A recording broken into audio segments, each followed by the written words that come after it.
Welcome back, everybody, to another episode of Bros Park. Unfortunately, it's a day late, but thank you all for being here. It is Sanda, and as always, I will be one of your hosts, Colin, and I'm always joined by... You're true, Jeff. How's it been going? It's always a good time watching like the dark horse of the season for us, or for me, maybe for us. No, Who knows? I agree, and you know what? We get started right out of the gate where we left off, where Sanda gets shot through the fucking shoulder, just straight up. And for some reason he's like, oh, it hurts. Just shrugs it off, basically.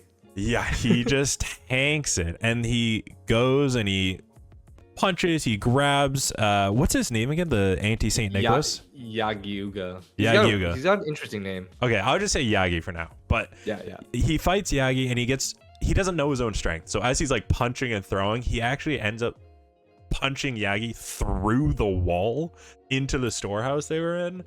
And yeah, dude, he's fucking huge. He's massive. He's kind of freaking out because even Santa's like, I don't know, like my own trick. I don't even know how to control it and everything, right? So he's kind of freaking out. And Yagi is talking with Sanda this whole time about, you know, the fact that Yagi shot the previous Santa, and this Santa is a 14-year-old boy who would have expected that. And while this is all happening, Sanda is struggling with the fact that there is basically an anti-him squad, right? Like, that's really hard for him to get over. Yeah, he's really concerned, like, why is Santa like hunted? Like, did he do something wrong in the past? Like, is that why? Yeah, and Yaki goes into the whole explanation of it's basically this decrepit country that is dying, and kids these days need to go down this path of school and then work and then follow every single step that's laid out in front of them, and they can't have hopes and dreams. Like arranged marriages, arranged life plans, basically, which is like kind of like crazy when you really think about it. It's like world building, which is pretty cool. 100%. And through that explanation, Sanda finds some relief, because he thought that he's being hunted and there's this anti-him squad because he killed somebody in his past life. Like, Santa Claus was a bad person.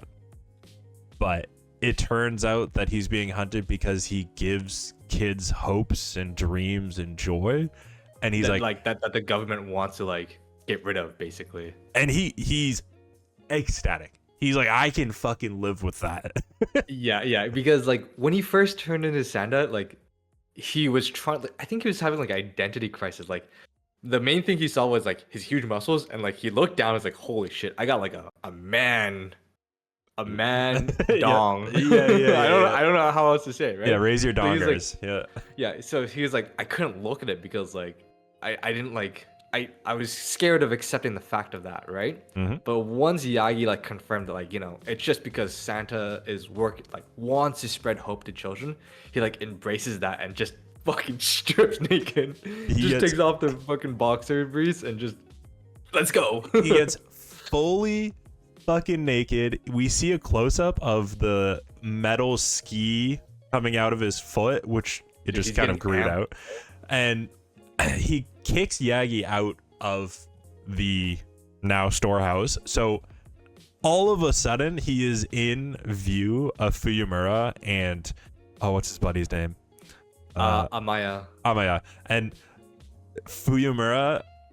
Now this is kind of like the little bit of an odd part. Fuyumura, yeah, a little flashback, right? Yeah. I was like, what the heck? I'm like, this was an interesting turn, but I could see it. Yeah, we get her and Ono and them in bed just kind of talking about the way that the world is. They've got like a banned Greek kind of mythology book, and it shows like a lot of Michelangelo statue too. Exactly. They're, like, looking at it, and she's like, oh, is that what like a adult male's body looks like?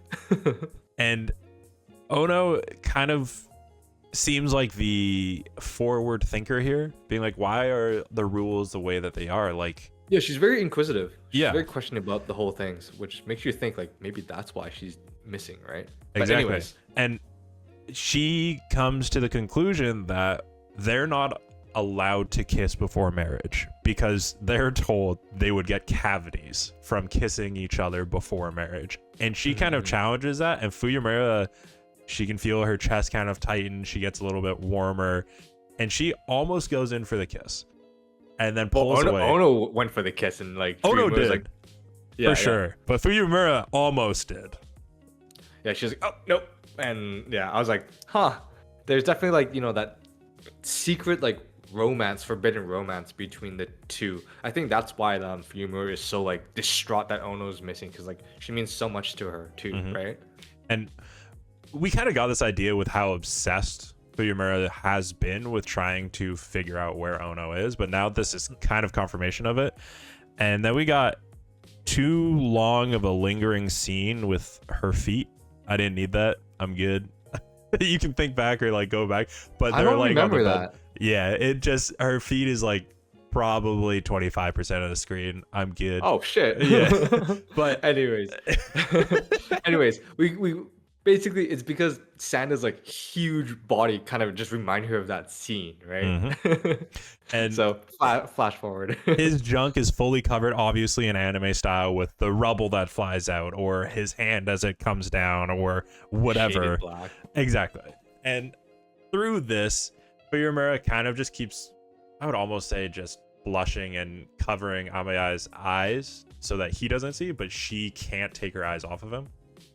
Lo and behold, obviously, Yagi is just pumping him full of bullets. And Sanda just takes it. Like he's just shrugging them. I actually, you know what I liked about this anime, this episode? They took it a different turn than what I was expecting. Okay. You know what I was expecting? What's up? I was thinking that like, you know, Sanda and Yagi, they'd had their fight, but you know, Sanda wins and like Yagi changes his mind and like wants to help Sanda, right? Because he's part of the hit squad. He has to report all this, but like him, like, you know, coming to terms and like teaming with Sanda means that they could hide Sanda from everything still, right? Of course. He could be like a double agent. Yeah. But as their fight progresses, they actually move onto like the gymnasium roof. Still holes in Sanda, just pummeling Yagi. Yagi's also just kicking Sanda in the face like every now and then. But then you see Yagi like on the ground, and Sanda just goes for like this, what's like crazy like Detroit smash on him, and breaks the fucking roof. And of course, and in the gymnasium. During this time, they're singing a song for Ono, which is freaking kind of creepy by the headmaster when you really think about it. Of course. And they land down, and Sanda, as Santa now, fixes Ono's photo that's fallen and says, Dude, yeah, what's up? Just the fact that like he broke through the ceiling, lands, everyone's like, what the fuck is going on, right? Like, I did not expect them to actually just, here's Santa Claus in front of everybody. Yeah, they're not shying away from it, which is sick. Yeah, they're not keeping this a secret either. And like the headmaster, he's just like fucking pissed. He's like, what the? But then the thing is, he's like, he has his hand out because he wants to make sure that like he doesn't want Santa Claus to cause like more like mental trauma to the kids. So I think like respect the headmaster, even though he's like furious and everything, he's like sticking to his ideals, right? Yeah, the hand is to hold off the anti-Saint Nick squad, because if the showdown happens here, all the kids are going to be traumatized.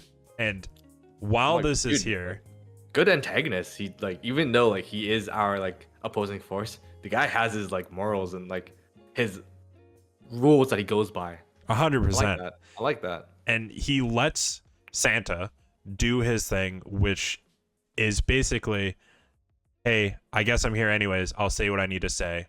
And talks to Ono's photo about finding her, saving her, not knowing her very well, but is still going to try his best. And all of the kids are obviously staring at him with a hole in the ceiling. All the lights are out. There's light beam coming down on him, and he's just this god, literally. Jacked, chiseled, and he's got a fucking huge donger. And of course, Fuyumura has to pop in, throw her bombs because she can't not use them, obviously, and that allows Sanda to escape. Now comes the aftermath, right? The rest of the episode's the aftermath. And the next day, all the kids are eating this shit up. They have God dolls because they don't know that it's Santa. So they've called him Kami, like literally God Pa, right? My translation said God, God Pa, Yeah. which is like, it's a pretty good pun there. Hey, I like it. And so like everyone's like just clamoring about that. Even like Santa's friends are like, dude, did you see that? He's like, oh no, sorry, I missed it, whatever. And like even Fuyumura was like, yeah, I don't care anyways. Yeah, and they're like praying that he's gonna come back down to visit them again. They're taking like bets and selling merch, and it's mayhem about this. Like it's definitely like turning the school 180. Like you can see like the vibrancy and hope in the school, which is like probably what the headmaster does not want. Yeah, and not what the government wants too. And lo and behold, of course, as we mentioned earlier, Yagi has to report all this. So he's kind of talking with the higher ups on the phone, and the higher ups are pissed. They're just saying, you blew it, come in, you're fucked. And he's like, crumple the bag, reception losing it, bye, click. And it seems like now he's kind of on his own to fix his own fuck up and have to capture Santa himself. And that kind of ends the Yagi situation. I hope we see more of him. I like him. I like him. And maybe, again, there's time that it might get turned around and he becomes a good guy later. Who knows? But it finally ends with Fuyumura and Santa. They go into a room, of course, one of the classrooms, and Fuyumura kind of just needs to vent, I would say, right?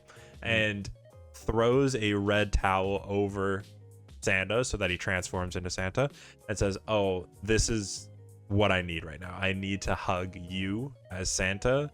I need big burly man Santa. And she kind of says, I'm sorry for forcing this upon you, all these things, which is like kind of sketch, and then locks the door, says, I need one more hug. And she's just having a hard time with it all. But then she turns it around and says, hey, Santa, I know you're having a hard time. The pressure must be killing you. You talk to me now. Yeah. So like even Santa acknowledges like this Fuyumura like switches from child to adult a lot of the time. So that must be hard for her. And also it is extremely hard for him because he's having identity crises too. Plus, he also does have a crush on Fuyumura too. I think that was stated in the first episode. And it must be like it must like have a huge blow to his ego. She's like, yeah, I like you, but only when you're in that form. Which is like what he was worried about this so much. He even said like, I feel like I'm holding back tears because she's only likes me for like being Santa, which sucks, obviously, right? Yeah. And I want to mention that I was thinking about this episode and it feels like reverse lolly shit, where instead of she's into the gray foxes, man. Yeah, like instead of like, oh, they're 6,000 years old and they're in the body of a child, it's now he's 14 but he's in the body of a grandfather. That's all I'm saying. We got some weird shit going on, okay? And I'm just gonna say the author of Sanda is a complete freak. I'm believing that whole thing about the Santa fetish and everything. Exactly, dude. About like, you know, the tall and short gap moe thing. Dude, she's she got some fetishes, that's for sure. Look, I'm not gonna confirm nor deny as I do not have the information, but it seems like this show is a little bit too explicit with these things for it to not be a certain way, you know? But anyways, regardless. Hey, respect to her. Respect to her. You know what you like? I guess. At least, but at least she makes a compelling story at the same time. Like I'm thoroughly enjoying like the world building and like how Santa is like playing out. 100%. Great. I've been loving this season. I think that this show, like you said, is the dark horse. I think it could be phenomenal. I'm not hearing enough people talk about it, to be honest. Yeah, dude. Nobody talks about this. But for this episode, that's kind of where we end off. It's just their conversation and moving on, finding Ono at this point. Yeah, definitely a lot of twists and turns I did not expect, which like I like that. I like that in the show, and it's doing it well. We always talk about subverting expectations, and this is doing that. But you know what? If it didn't for you, let us know in the comments below what you expected to come out and kind of where it went. Hit that like button, hit that sub button, all that good stuff. But until next time, thank you all for tuning in, and we will catch you later. Peace. Peace, guys.